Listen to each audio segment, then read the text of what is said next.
पिछले कुछ दिनों से अचानक भाजपा की रणनीति में बदलाव आया है और आपने देखा होगा कि जो भाजपा हिंदुत्व को लेकर चलती थी और मुस्लिमों के प्रति आक्रामक रवैया अपनाती रहती थी, अभी भी जो चर्चाएं हैं कि यूपी, एमपी और जहां भी भाजपा की सरकारें, असम ले लीजिए, वहां सीए का मुद्दा हो या और कोई मुद्दे हो, उन्हें लेकर भाजपा ने हमेशा मुस्लिमों के खिलाफ आक्रामक रूप अपनाया है। लेकिन पिछले दिनों से अचानक भाजपा का मुस्लिम प्रेम उमड़ने लगा है।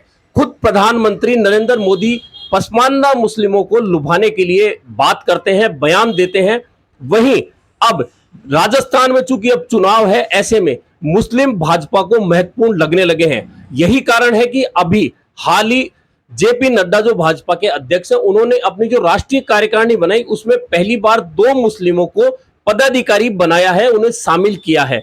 वहीं राजस्थान भाजपा के पूर्व अध्यक्ष और भाजपा की राष्ट्रीय कार्यकारिणी के सदस्य सतीश पूनिया ने कल एक बयान दिया था, उसमें कहा था कि कांग्रेस मुस्लिमों को सिर्फ रोजा इफ्तार पार्टियों में बुलाती है, नाश्ता कराती है, इसके अलावा कांग्रेस ने मुस्लिमों के लिए कुछ नहीं किया और हम टिकट देने की बात करते हैं, सोच रहे हैं कि जहां जीतने वाले मुस्लिम उम्मीदवार होंगे हम उन्हें टिकट देंगे। हालांकि टिकट का मसला ऐसा है कि भाजपा 1 या 2 उम्मीदवार हमेशा राजस्थान में लड़ाती रही है। इसके उदाहरण है रमजान खान, पुष्कर से विधायक बनते थे, उन्हें भैरव सिंह जी ने एक बार मंत्री भी बनाया था। इसके अलावा वसुंधरा राजे ने एक साथ 3 मुस्लिमों को टिकट दिया था और यूनुस खान मंत्री भी बने थे। इसलिए सतीश पूनिया कह रहे हैं कि हम टिकट देने की बात करेंगे। हो सकता है कि यह वह रणनीति है कि अब मुस्लिम वोट उनके लिए महत्वपूर्ण हो गए। यह बात मैं इसलिए बता रहा हूं कि राजस्थान की जहां तक बात करें, करीबन 9% वोटर मुस्लिम माने जाते हैं। मोटे तौर पर कि मुस्लिम 9% हैं जो वोटर हैं राजस्थान में, और करीबन 15 से 16 सीटें ऐसी है जो पूरी तरह से मुस्लिम डिसाइड करते हैं हार जीत। वहीं करीबन 36 से लेकर 40 तक सीटें ऐसी है जहां मुस्लिम वोट बहुत ज्यादा प्रभावित करता है चुनाव परिणामों को। वह जहां जाता है वह उम्मीदवार जीतता या हारता है, नाराजगी और खुशी दोनों मुस्लिमों की जरूरी होती है उस एरिया में। ऐसे में अब अचानक जो मुस्लिम प्रेम भाजपा का उमड़ा है, मैं चर्चा करने आया हूं। आज यह जो जालूपुरा है, मुस्लिम मोहल्ला है, और यहां मेरे साथ जो बुजुर्ग बैठे हैं और प्रदेश कांग्रेस के सचिव अयूब खान भी मेरे साथ बैठे हैं। मैं इनसे जानना चाहूंगा कि आखिरकार भाजपा अचानक मुस्लिमों के प्रति इतना प्रेम कैसे दर्शा रही है।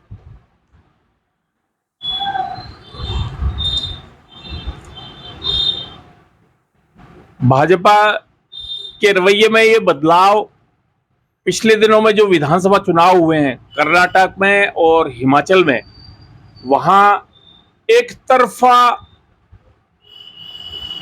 पोलराइजेशन की बातें करने के बावजूद चुनाव हारे, और इनका वास्तविक चेहरा तो यूपी में और बंगाल में और जो बहुत अच्छी ज्यादा तादाद की मुस्लिम स्टेटें हैं, वहां एक भी किसी मुस्लिम को प्रेफर नहीं करना और जो माहौल बराबर बनाए रखते हैं वो हम बराबर देख रहे हैं। इनकी सरकारों से पहले देश में ऐसा माहौल रहा है कि कोई भी ईमानदारी से काम करने वाला व्यक्ति, चाहे वो मुस्लिम बिरादरी का हो या दूसरे किसी मजहब का हो, उनको कभी कोई दिक्कत नहीं हुई। लेकिन इन्होंने एक ध्रुवीकरण के लिए इस तरह के शगुफे छोड़े हैं कि वो सब जग जाहिर हैं, और आज ये एक नया बदलाव तो ला रहे हैं, लेकिन ये प्रेम एकदम नकली है, साफ एकदम स्पष्ट है।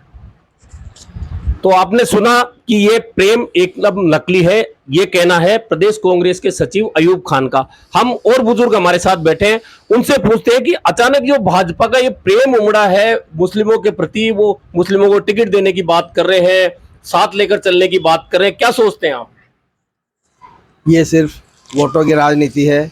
वो चाहते हैं कि आपके जो है भारतीय जनता पार्टी की सरकार बने, इसी वजह से मुस्लिमों को लुभाने के लिए मुस्लिम टिकट देने की बात करते हैं।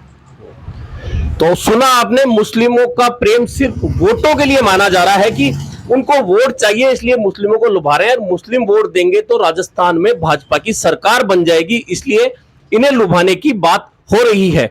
अब मैं कह रहा हूं कि मेरे साथ एक बुजुर्ग और बैठे हैं, छोटू खान जी, उनसे बात करेंगे। छोटू खान जी, बीजेपी के नेता कहते हैं कि कांग्रेस ने कुछ नहीं किया, सिर्फ इफ्तार पार्टियों में बुलाया, मुसलमानों के लिए कुछ नहीं किया, हम टिकट देने की बात कर रहे हैं, हम साथ लेकर चलने की बात कर रहे हैं। आप कितना सहमत है इस बात से? बिल्कुल सहमत नहीं है हम, क्योंकि अभी चुनाव के टाइम पे इन लोगों को ये मुस्लिम समाज याद आया है, बाकी मुस्लिमों के तो ये हमेशा विरोध ही रहे। तो सुना आपने, जो मुस्लिम हैं वे अभी तक भाजपा के बयानों पर, भाजपा नेताओं के बयानों पर बिल्कुल भी यकीन नहीं कर पा रहे हैं, क्योंकि वैसे भी मुस्लिमों को खास तौर पर राजस्थान में तो यह माना जाता है कि ये मुस्लिम परंपरागत रूप से कांग्रेस का वोट बैंक है। लेकिन इसके पीछे एक असलियत यह भी है कि यदि कांग्रेस के नेताओं से भी नाराजगी होती है, कांग्रेस इनके लिए कुछ नहीं करती किसी टर्म में, तो मुस्लिम कांग्रेस के नेताओं को भी सबक जरूर सिखाता है। इसका उदाहरण आपने 2013 का चुनाव देखा होगा, जब कांग्रेस मात्र 21 सीटें जीती थी और ना तो कोई मुस्लिम कांग्रेस से जीत पाया था, ना कोई मुस्लिम भाजपा से जीत पाया था। यानी कि अब भाजपा ने जो सगुफा छेड़ा है टिकट देने का और अपने साथ लेकर चलने का, अभी तक भाजपा को इसमें बहुत मेहनत करनी पड़ेगी, क्योंकि पूरे देश में जिस तरह से अल्पसंख्यकों पर अत्याचार के मामले उठे हैं पिछले दिनों में, उन्हें देखकर मुस्लिम अभी तक भाजपा पर यकीन नहीं कर पा रहा है। खास तौर पर उत्तर प्रदेश में जिस तरह की घटनाएं होती है और उनके समाचार जिस तरह से आते हैं, उन्हें लेकर भी मुस्लिम समाज अभी भाजपा को लेकर आशंकित है, पूरी तरह से विश्वास नहीं कर पा रहा है। ऐसे में देखना यह है कि जैसे जैसे चुनाव नजदीक आएगा, क्या भाजपा अपने कट्टर हिंदुत्व के रास्ते को छोड़ेगी और क्या मुस्लिमों को साथ ला पाएगी, यह देखना अभी बाकी है। ऐसे में अभी हमें 2 से 3 महीने इंतजार करना होगा कि आखिरकार मुस्लिम अपने मन में क्या सोच रहा है भाजपा को लेकर, कांग्रेस को लेकर, और चुनाव परिणाम भी उसी पर आधारित होंगे। मैं जालूपुरा से मुस्लिमों की यह बात लेकर इसलिए आपके सामने बता रहा हूं कि अब ध्रुवीकरण की जो स्थिति है, शायद भाजपा छोड़ना चाहती है और सिर्फ मुस्लिमों के वोट किसी कीमत पर हासिल करना चाहती है या उनमें बंटवारा करना चाहती है। अब देखना यह है कि मुस्लिम वोटों में बंटवारे का भाजपा का प्रयास सफल होता है या नहीं।